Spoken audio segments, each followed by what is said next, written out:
After my father, who lived in an enviably luxurious mansion, passed away, my mother-in-law made an unbelievable statement as if she had been waiting for this moment. This house is really wonderful, but we should get rid of the pictures of strangers soon. I couldn't hide my surprise at my mother-in-law's comment. Huh? Perhaps you haven't heard from Ben yet? We're going to live here from now on. What? Here? Why? We and Ben will live in this house. What? When I looked at my husband in a hurry, he was smiling sarcastically. Well, it's fine for you to live in this residence too. We'll live here together, you and my family. You're the only daughter of the owner of this house, your father, so it's only natural that you'll inherit it, right? I've been looking forward to this moment for a long time. From now on, you'll take care of my father in this luxurious place. Faced with such an absurd demand, I even lost the will to resist. Fine, do whatever you want with this house. If you want to live here, please do. While my husband laughed loudly, my daughter quietly spoke. But Mom, didn't Grandpa say he wanted this mansion to be demolished after he passed away? Yes, but if your dad and his parents want to live here, that's fine, no? My daughter said with a cold gaze at her father. That's right. Enjoy it while you can. I, Kathy, am 58 years old. I always visit my hometown on weekends. In my hometown, time passes slowly as usual. The only view from the window of my parents' home is the endlessly vast sea. This residence is located on the coastline, creating the illusion that it is directly connected to the sea. My father, sitting in a chair by the window, quietly muttered with the sunset behind him. This might be the last time I see this scenery. My father, who is over 80 years old, has weakened and struggles even while standing up. He aged rapidly after losing my mother 3 years ago. Until recently, he was immersed in sorrow, but now, realizing his end is near, he seems somewhat at peace. He was hospitalized for a long time due to an illness, but now he's back home. Recently, with the support of home care, he's been managing to live alone at home. I can only visit on weekends because of my job. It might be time to go to a care facility, but I want to stay here. Kathy, I'm sorry for the trouble. It's okay. This place is important to you and Mom. Remember how we always went to the seaside as a family? We enjoyed barbecues in the garden too. That's really nostalgic. This summer, we should all gather here again. I hesitated and middled my words. When summer comes, I'll probably be with Mom, my father said with a slightly sad smile. I promise to visit again next week and headed home. The place I currently live in is an old 3-room apartment in a housing complex.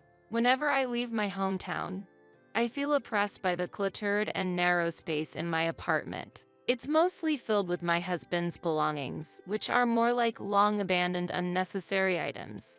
But touching them would only provoke his anger. When will dinner be ready? My husband asked, glued to the TV, sipping his beer. Did you go to your father's house again? It's strange for a woman nearing 60 to be so devoted to her father every week. I'm worried about my dad's health. Is that wrong? Don't make excuses. But I guess I can understand why you go to that house. My husband smirked and indicated he agreed. Then Ben, you should also visit sometimes. You owe it to him. Dad doesn't have much time left. There's no fun in going there. It's not like the old days when he'd welcome us with plenty of drinks. My presence won't extend your father's life, but if I were into surfing, it would have been valuable as a holiday house where I could stay for free.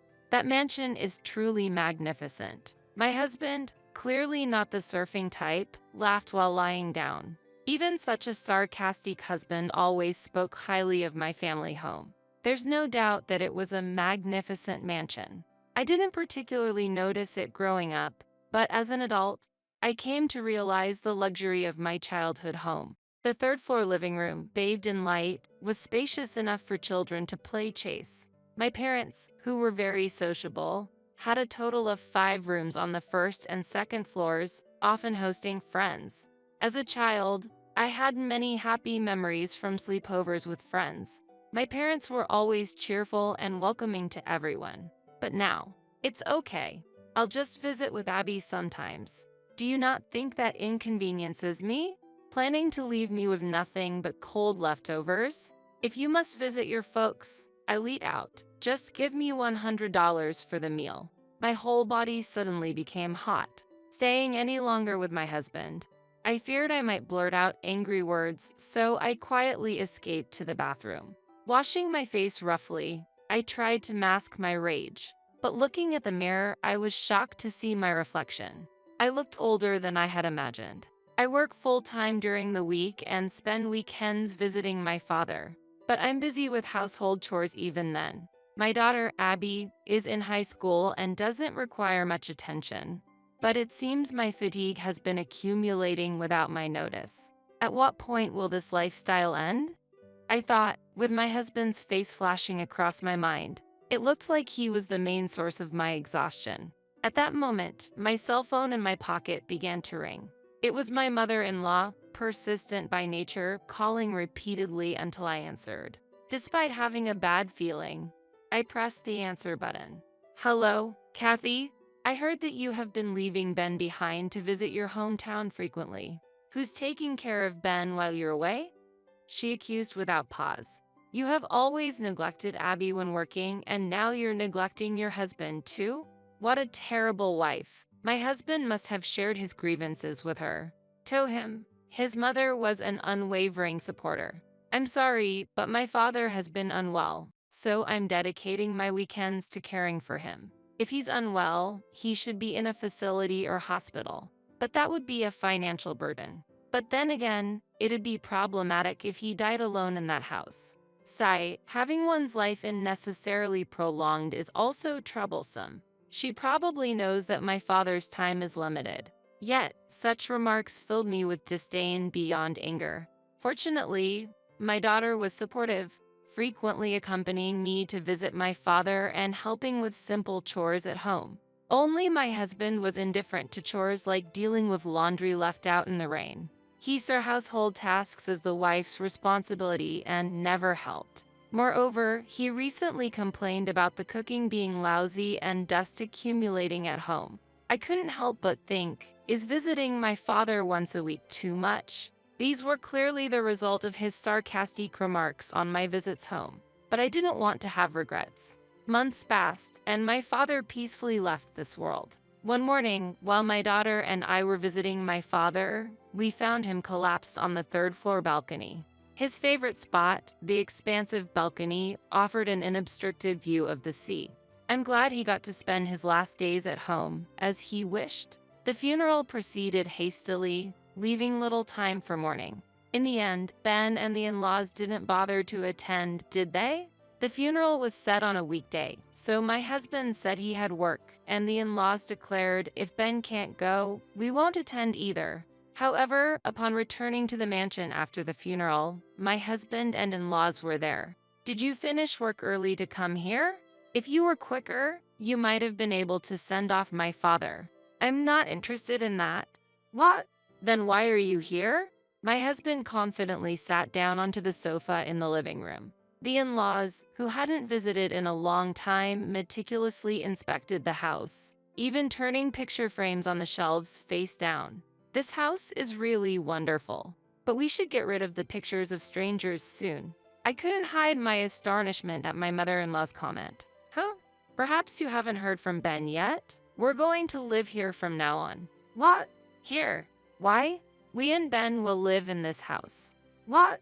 When I looked at my husband in a hurry, he was smiling sarcastically. They were trying to take over my family home. Hey, don't look at me like I'm the enemy. I'm not trying to take anything from you. What do you mean? Well, it's fine for you to live in this residence too. We'll live here together, you and my family.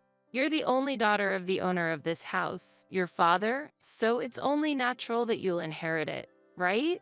I've been looking forward to this moment for a long time. From now on, you'll take care of my father in this luxurious place.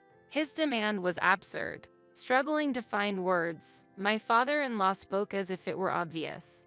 I heard that you have been taking care of your father every weekend. If you enjoy caregiving so much, I'm counting on you. My knees have started to hurt recently, but he was walking without any problem. It seemed he was using caregiving as an excuse. What he really wanted was help with the housework. My mother-in-law also smiled maliciously at me. Since it's decided, let's all live happily together. It feels like a dream come true to be able to live in this mansion. Things progressed without waiting for my response. Not only me, but my daughter was also dumbfounded, faced with such an unreasonable claim. I completely lost the will to resist. Fine, do whatever you want with this house. If you want to live here, please do. Smiles appeared on my husband's and his parents' faces. Seeing that, I spoke with even more determination. But Abby and I won't live here. Please, go ahead. While taking my daughter's hand, I urged her, let's go, Abby. Really? Okay. It'll be less stressful and more comfortable without you here. Ha ha ha. My husband laughed loudly. I was treated like a housemaid. Easily discarded.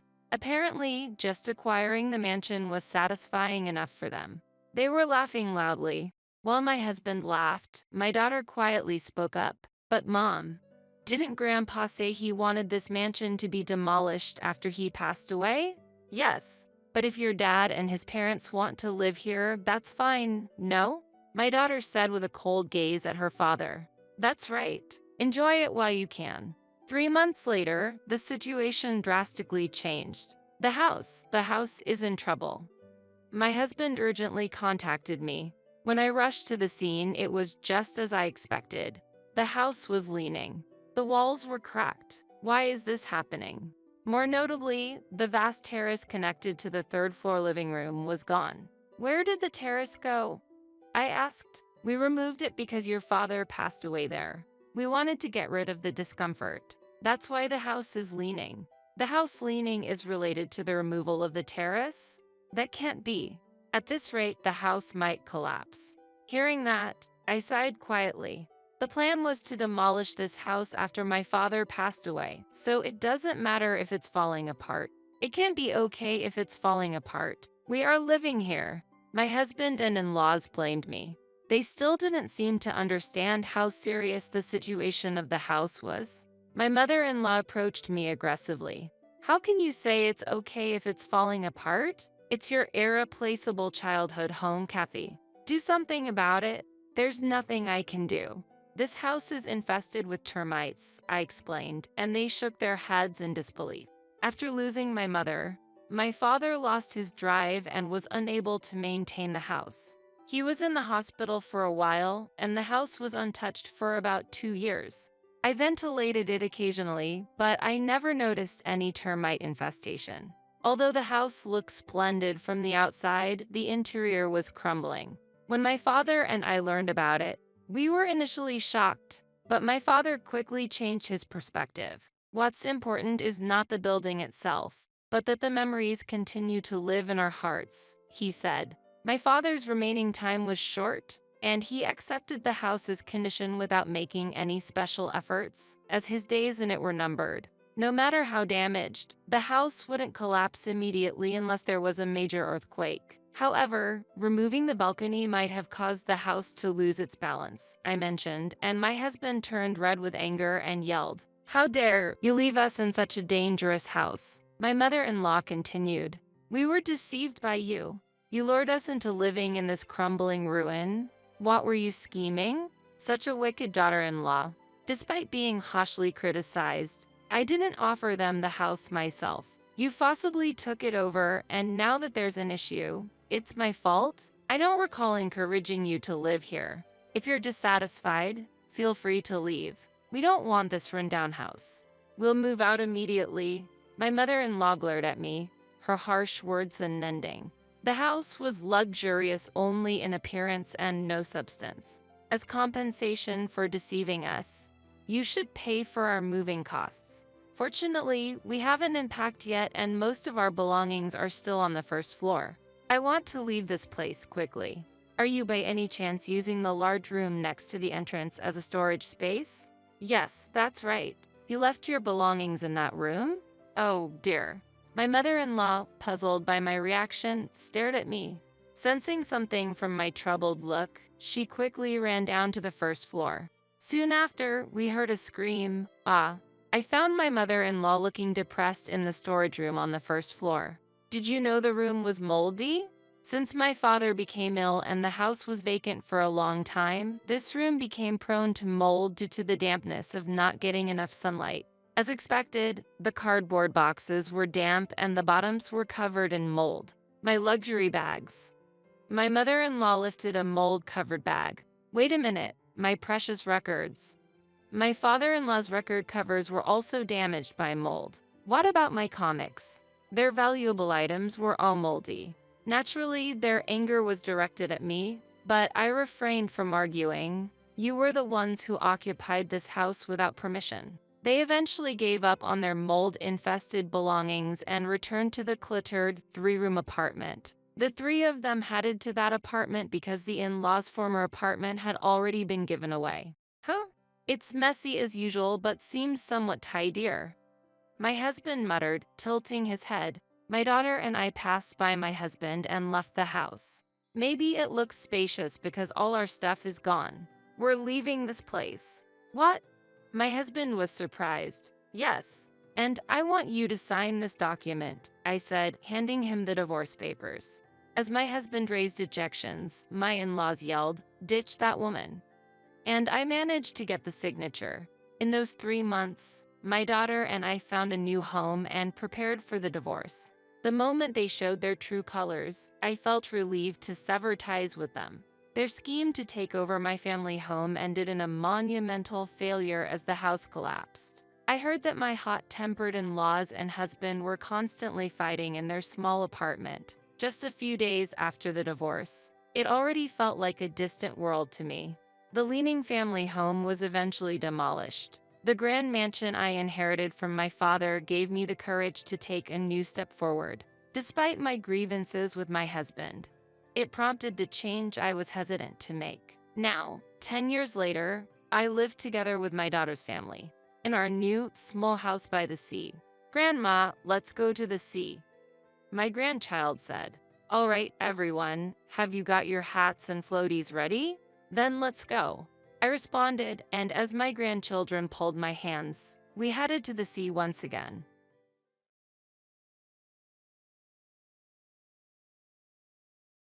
I've sold this house to my parents. Let's get a divorce. I don't need you anymore. Phil pointed at me, urging me to leave the house quickly. After that, he continued to throw insulting words at me. My in-laws joined in, laughing along. However, I remained undisturbed by such comments and calmly accepted the need to leave. I had a plan. After quickly preparing my belongings, I left the house.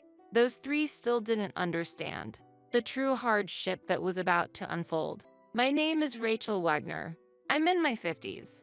After many years of marriage, my children are already independent. Although I used to work as a regular office worker, I am now a teacher of handmade accessory making, a hobby of mine thanks to a friend's introduction. For me, getting this job was a stroke of luck. I enjoy my beloved craft, surrounded by kind and caring students. While some may frown upon continuing a hobby as a profession, I feel fortunate to be in such a wonderful environment. I met Phil at the company where I used to work. Although we were at different companies, frequent interactions due to business dealings led to a mutual attraction that led to dating and eventually marriage. 3 years after getting married, I gave birth to a healthy boy. He graduated from a top university and secured a job at a major company. He now lives with his very attractive wife. As a parent, I feel unparalleled joy. However, my daily life took a turn for the worse.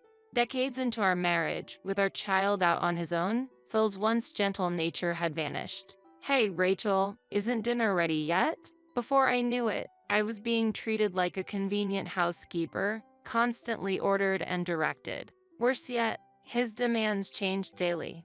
One day, he complained the soup was too strong, so I made it lighter the next day, only to be yelled at for it being too weak. Experimenting, I served the same taste every day, only to be constantly criticized for it being too strong or too weak. I had felt it before, but perhaps he was just amusing himself by troubling me. That thought was disappointing. How childish he seemed. No matter what I did, Phil would quickly become angry, frequently hurling disrespectful words at me. Living this way made me desperately want to leave, to escape from Phil at the earliest opportunity.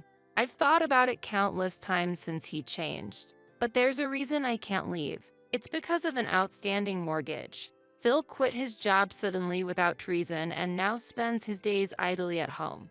Despite this, he never helps with the housework. When I return from work, I find the floor littered with empty alcohol cans and snack wrappers. As a result, we're getting by on my earnings. In truth, we had just recently rebuilt our house. I provided all the funds for it. I keep the household account book, monitoring our financial situation. I've been diligently saving up, gathering funds for the house construction. I can't just leave the house I worked so hard to build. If I leave, it becomes Phil's. On top of the mortgage, there's another important reason. This house is a place filled with my hopes and dreams. The exterior, interior, and facilities were all designed according to my wishes. What I particularly like is the spaciousness of the kitchen.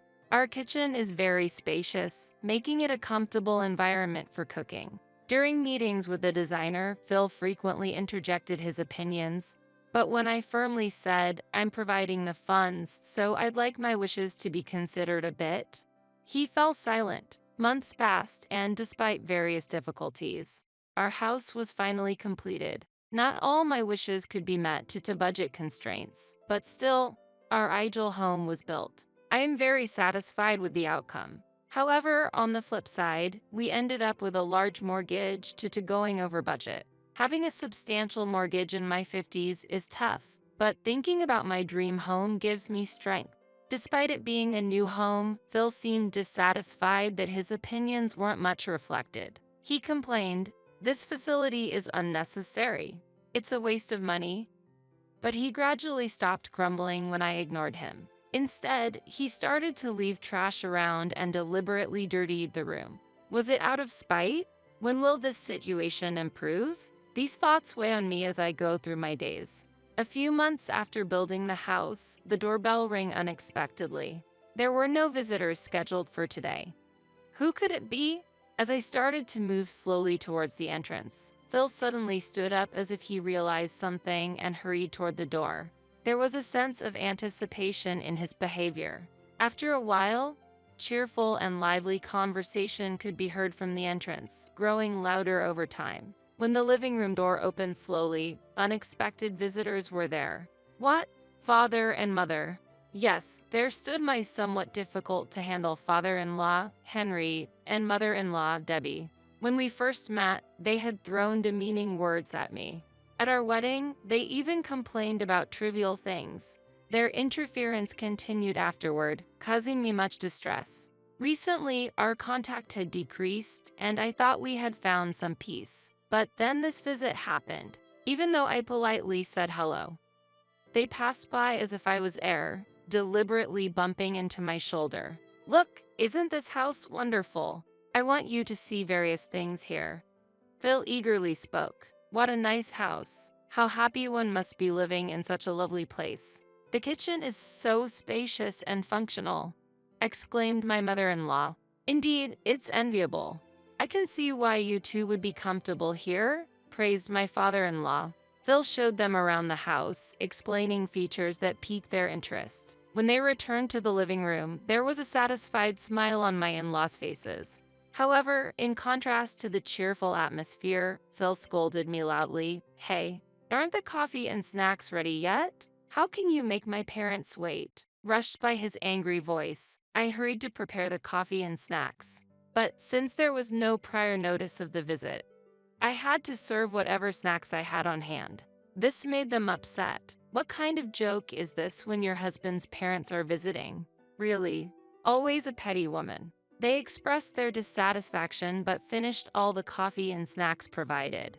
"This house seems really comfortable to live in. Dad and Mom, you're always welcome. Don't hesitate to come." After that, they left without saying thanks for the meal or anything else. Ultimately, their attention was solely on Phil, only glancing at me when expressing their complaints. After they left, I realized something. It had been a long time since I saw Phil laugh so brightly. From that day on, at Phil's invitation, they began visiting frequently. Initially, it was about twice a month, but gradually it increased to once a week, and eventually, they started coming almost daily. Most of what they said during their visits were complaints about me.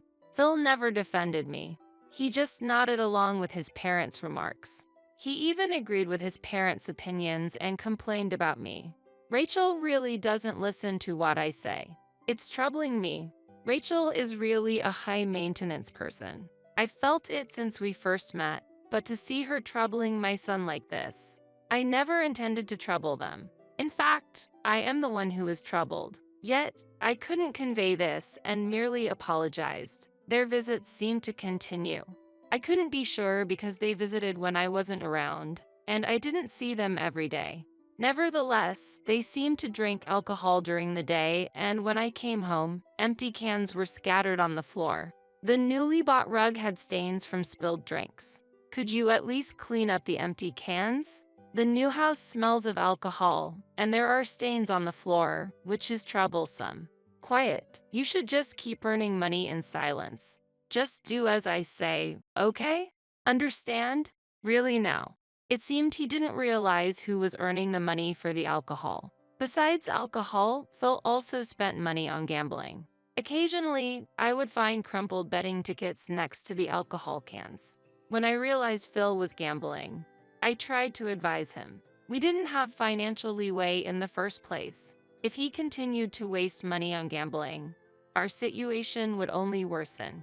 It's one thing if it were his income, but using the money I earned, I feel more sadness than anger. Weeks have passed since his parents began visiting frequently. They would still come when I was not home. How should I turn this situation around? Sometimes when I came home early from work, I would find them brazenly using my home's facilities.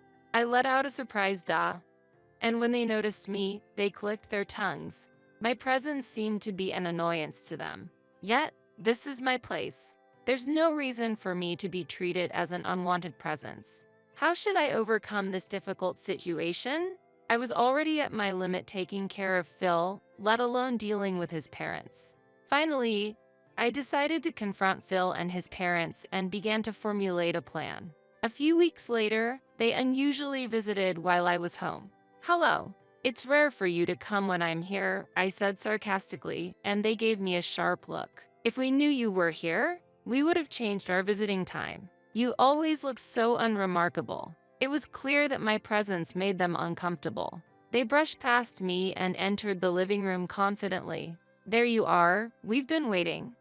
Phil greeted his parents with a smile and led them to the kitchen. They seemed to think of this place as their home. In the kitchen, Debbie happily operated the equipment. "This kitchen is nice. I can't wait to use it. The food Mom makes here will surely be exquisite." After tinkering with the appliances, they said, "Let's check the bathroom next," and proceeded there. Inspecting the facilities of our house, which they had visited frequently, felt strange. It was as if they were doing a final check. With a look of anticipation, they left the house. "What were you doing? That's none of your business. Keep your mouth shut." Even when I asked what he had been up to, Phil told me nothing. But it doesn't matter if he doesn't tell me.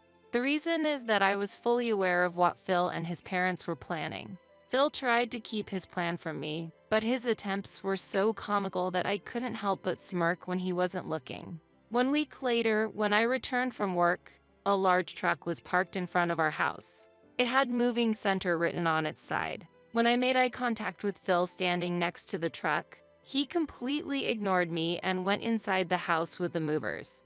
Uncertain whether it was the right time to enter, I stood outside and watched just as his parents arrived. "Oh, you're already here, Dad. Quick, let's go inside." After a brief glance at me, my in-laws, treating me as if I were invisible, entered the house without exchanging any words with me. Minutes passed, and the movers left. The three of them watched the truck leave with satisfaction. Once the truck was out of sight, they turned their attention to me. "Oh, Rachel, you're back? We didn't notice at all." "Really? When did you get back?" Pretending to be innocent, they approached me. "We need to talk. Please, come inside." As I stepped in, I noticed that most of the furniture had been replaced with items from Phil's parents' house. My beloved shelves and desk were gone, likely taken away by the movers. Sitting on the newly replaced sofa, the three of them stared at me with an eerie smile. "We have an important discussion to make. You have no right to oppose now, so just listen quietly." An important talk. When I questioned back, Phil, with a sneering tone, said, "I've sold this house to my parents. Let's get a divorce. I don't need you anymore." As soon as he finished his sentence, his parents chimed in, "Exactly right. So, from today, you are a stranger to us. Strangers should leave promptly." Debbie's words were followed by Phil and Henry's laughter. "Did you hear that? You're a stranger, so get out." "Mom, that's really funny." "Yes, she's a stranger now, so she should leave quickly. This house is no longer yours." While saying this, Phil handed me the already filled out divorce papers. However, I wasn't fazed at all. I had anticipated all of this. "Understood. Then let's proceed with the divorce. I'll sign the divorce papers now." I signed quickly, placed my wedding ring on the table, stood up, and declared, "I will move out now." My calm demeanor seemed to dumbfound the remaining three. There's a solid reason why I could remain so composed. I had installed surveillance cameras all around the house. When his parents started visiting frequently and kept talking about living here, I grew suspicious. Their increasing visits and specific timings raised my doubts, making me suspect a conspiracy with Phil, which led me to install the cameras. At first, I hesitated. Is it permissible to monitor one's family like this? I feared that if nothing untoward was happening, I would be the one criticized. But, driven by daily stress, I finally decided to install the cameras. I could check the footage from these cameras on my smartphone at any time. Whenever I took a break, I started checking the footage. On the first day, there was no significant change. His parents visited, and they engaged in casual conversation with Phil.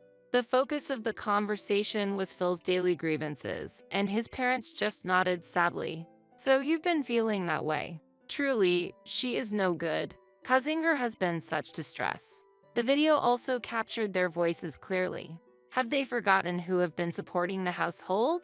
Since installing the cameras, I've been pondering how they will manage their living after I'm gone. Days later, the screen showed Phil and his parents in an unusually cheerful mood. What had happened? Listening carefully, it sounded like Phil was discussing selling his house to his parents. When I first heard this, I thought it was a joke, but the discussions about selling the house continued the next day, and the day after that. It became undeniable that Phil indeed intended to sell the house to his parents. His parents were enthusiastic about the plan, discussing various projects like buying new furniture and making the house barrier-free. After hearing these conversations, I secretly began looking for a new house. The surveillance footage recorded the mover's schedule and the divorce plans. I prepared to move to a new place in time for the day I would be driven out. I also initiated the process to change the name on the mortgage contract. Since the divorce was decided, the house was no longer mine. Therefore, I thought it appropriate to transfer the payment responsibility to Phil and his parents. The mortgage I was paying was $2,800 a month. I doubted they could afford it, but that was to be their problem after we get divorced. I intended to refuse any requests for financial assistance. Driven out from home, I headed to my new residence. New furniture was already arranged there, and I was ready to start a new life. Exhausted, I collapsed into bed and fell into a deep sleep. Luckily, the next day was a holiday. Relieved to have started a new life away from Phil, I slept longer than usual and woke up past noon. I couldn't recall the last time I slept so soundly since getting married. I was hungry but still felt sleepy. Just as I considered sleeping a bit more, the doorbell rang. When I responded, I saw an enraged Phil and his parents. "What? Why are they here?" I didn't recall sharing this address. How did they find this place? Without giving me time to wonder, they barged in. Then, they suddenly produced a document. What's this? A notice for changing the mortgage name? Yes, that's right. I no longer live in that house, and effectively, we are strangers. Even so, right after I moved, they received the notice for the mortgage name change. They seemed shocked by the amount. "We have no income right now. How can we pay $2,800 a month?" That's right. Our pension isn't that much. They pleaded as if it was all my fault. Beside them, Phil nodded as if agreeing. No matter how much they blamed me, the situation wouldn't change. Maybe the house was a bit luxurious, but it's true that we went over the budget. But who was it that neglected to seek information and lazed around every day? Moreover, they themselves were trying to forcefully acquire a house that belonged to someone else. Had they known the actual amount of the mortgage, they probably would have reconsidered. While I remained silent, Phil, visibly angry, crumpled the document and approached me. Just so you know, I have no intention of paying such an amount. Leaving those words behind, he threw the document onto the floor. His parents remained silent about the situation, seemingly unaware of what non-payment of the mortgage would entail. I hadn't expected adults to lack such basic knowledge. You're free to choose not to pay, but do you understand the consequences? You'll end up having to pay it anyway, won't you? They seemed to misunderstand that I would ultimately be responsible for the payment. So, I elaborated on the specific consequences of not paying the mortgage. In fact, if you don't pay, late fees will be added. That means you'll need to spend more than $2,800 each month. Do you understand? Is that some kind of joke? Unbelievable. You're the ones who are misunderstanding. Why don't you check the details yourself? After that, Henry encouraged Phil to verify, and Debbie showed a similar response. Seconds passed, and Phil's expression gradually turned serious as he started operating his smartphone. I can't believe this is happening. I told you the cost would increase if you delay. You can find this information online. The three of them stared at Phil's smartphone. Debbie was the first to speak up. We don't have any money. Oh, right. What about savings? What's happening with the division of assets? There are none. Since Phil hasn't been working and squandered everything on gambling, there are no assets left to divide. I stated this definitively, causing Phil's face to turn even paler. So, I recommend you give up and look for a job. It's a waste of time to linger here. What do you mean? We've been together for years. Don't you think you should help out a bit? Do you realize how much we've supported you? I had no memory of being supported. I couldn't recall any assistance from his parents. I haven't received any help. I communicated this clearly and understandably, but they kept pleading, trying to rebuild our familial relationship and revive our marriage. I found it bothersome to even engage with them anymore. I forced the noisy trio outside and called the police, reporting that there were loud people outside. I treated their complaints as if it was someone else's problem. Indeed, in reality, they were now strangers. As a result, they were taken away by the police for causing a disturbance outside my house. After the police inquiry, they decided they couldn't afford the mortgage for economic reasons and moved to a small apartment out of town. I heard they finally understood the importance of working and were striving to find jobs, though unsuccessfully. Phil, however, managed to find a part-time job and was barely supporting the two of them with his modest income. As for me, I'm busy with work, but started a blog about my handmade crafts, which has doubled my income. The blog has received a lot of positive feedback, and I've been getting more requests to teach at handcraft workshops. Now, I prioritize living an independent life over marriage. During this time, I found the household ledger from when I was living a frugal life. The memories. I felt a wave of nostalgia. Those challenging days are now a valuable experience. I vowed to seize happiness with my own hands and put the ledger away.